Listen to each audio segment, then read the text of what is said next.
On a quest to play the best deck building games? Check out this list of the best deck building games on Steam and other platforms.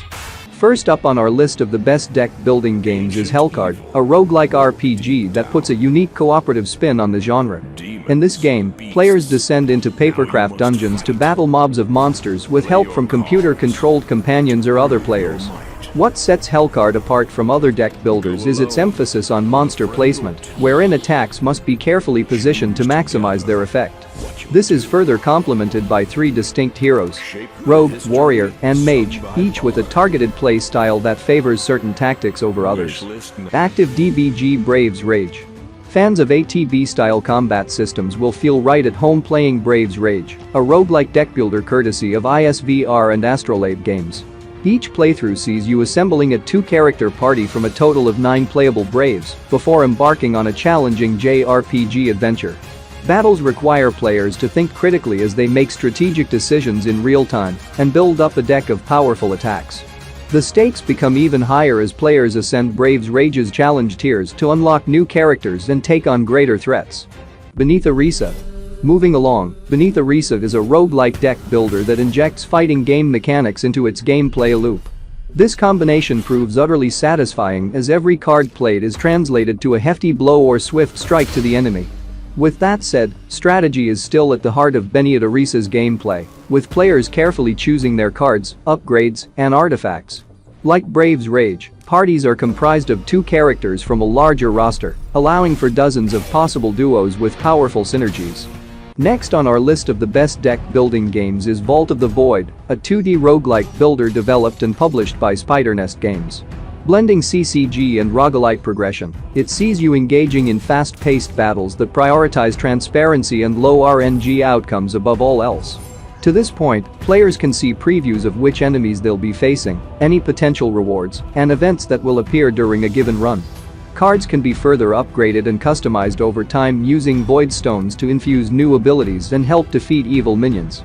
Fights in Tight Spaces. Fights in Tight Spaces is a stylish blend of deck building, turn-based tactics, and high-octane animated fight sequences in one delicious package. In it, players construct balanced decks that allow them to dominate the battlefield by picking the best positioning and attacks for their character. The game features 200+ cards catering to different playstyles, along with a myriad of branching events and choices to make throughout each run. There are also daily missions to take on, with online leaderboards that let you compare your performance against other players. Inscryption. If you're a fan of roguelike deck builders, then Inscryption will likely scratch the same itch with a dash of unsettling atmosphere.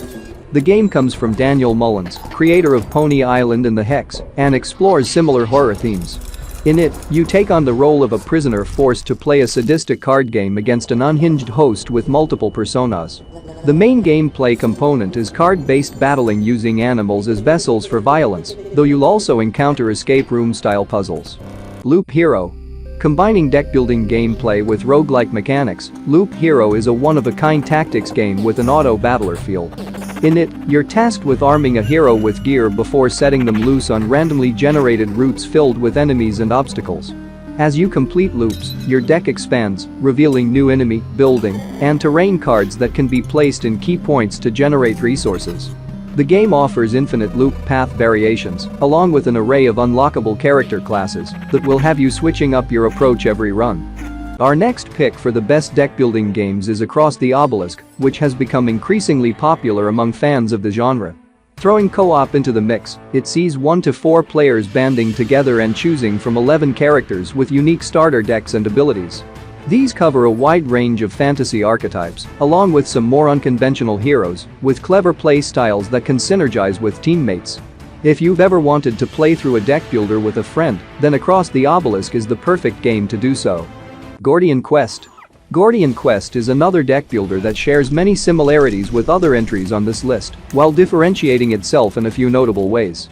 The first is a greater emphasis on positioning, with certain cards having special effects activate whenever your character enters a specific zone on the battlefield. Additionally, the game has you controlling multiple characters with their own decks and level progression, instead of just one. There's also a skill tree that affects the mechanics for drawing new cards, upgrading certain cards, and assigning stat buffs to each character in your party. Tainted Grail Conquest. Tainted Grail is a dark fantasy deck builder with roguelike progression and RPG mechanics that make for a satisfying blend. In it, you're tasked with exploring ever-changing maps while fighting deadly enemies as you look into the fate of the mysterious island of Avalon. While traveling through these treacherous lands corrupted by dark forces, you'll take on quests, save NPCs, and help build up your own village. Tainted Grail boasts 9 different character classes that can be further modified to create new and inventive combinations with unique synergies. Legends of Runeterra. Created by Riot Games, Legends of Runeterra adapts many of the concepts from the studio's popular MOBA to deliver a refreshing take on deck builders. This is most evident when looking at the game's card selection, which is broken down into 3 sections: champions, followers, and spells. Each category features a wide range of unique abilities and effects that aren't currently offered by other deck builders. Couple this with a MOBA-inspired design, and Legends of Runeterra feels like a completely different beast that never strays too far from the classic card battle format. Magic: The Gathering Arena. Currently available on PC and mobile, Magic: The Gathering Arena offers the best digital incarnation of the classic deck builder to date. Even better, it manages to cater to existing Magic players while being approachable enough for newcomers. Many of the same deck strategies and techniques from classic Magic: The Gathering work in Arena, while benefiting from cool digital effects and animations. Developer Wizards Digital continues to support the game with ongoing updates and gameplay balances. Slay the Spire. Slay the Spire is a 2D card strategy roguelike in which players pick from one of several playable characters with unique starting conditions that affect their run. The goal is to ascend a series of levels within a spire while encountering numerous enemies and rewards depending on the path taken. Along the way, you'll have a chance to rest up at campfires, buy and sell cards at shops, obtain gear from chests, and explore other choice-based encounters. If you're a deck builder fan, there's a good chance you'll enjoy mastering each character's playstyle as you ascend the spire. Another solid recommendation for anyone who loves Slay the Spire is Monster Train. In it, players are tasked with guiding a train filled with monsters across a hellish landscape that has frozen over. You have 5 monster clans to pick from that can be leveled up throughout the game to unlock new cards for future playthroughs. Naturally, combat is turn-based and complemented by traditional card battling mechanics that let you mix and match various minions and spells. Griftlands.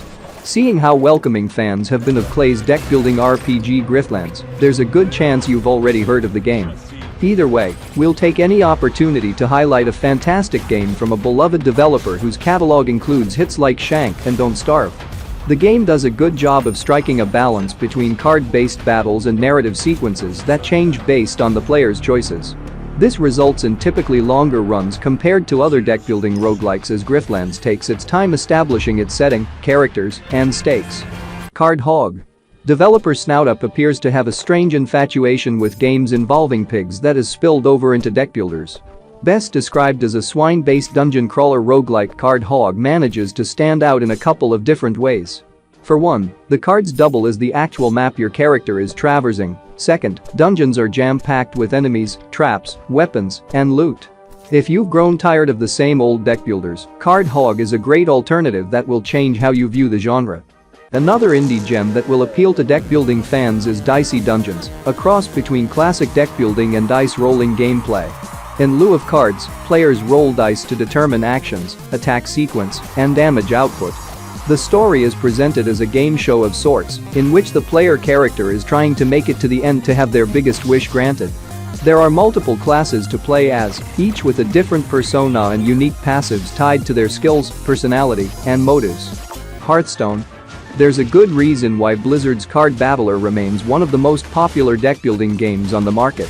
Blizzard has always focused on making Hearthstone appeal to a broad demographic of players, even those who typically don't play card games. As such, the game features an easy-to-read UI, engaging animations and sounds, well-paced matches, and ongoing content updates from year to year. Add the fact that it's free to play, and it's easy to see why it's still the go-to deck builder for many players. Gwent. First appearing as a highly addictive mini-game in The Witcher 3, Gwent would later release as a standalone card game in 2018. Played primarily in taverns on gambling tables, the Gwent we know today has been drastically expanded upon with quality-of-life improvements. This includes new card designs, visual effects, and a wider selection of spells, units, and special abilities than the original bite-sized Witcher 3 version. It also features support for ranked and casual multiplayer, with a free-to-play structure that makes it easy for anyone to pick up. Thanks guys for watching our video. Clicking a like button is the best way you can help us to show your appreciation. We'd really be grateful for that. Don't forget to subscribe to our channel for more videos. We'll see you guys next time.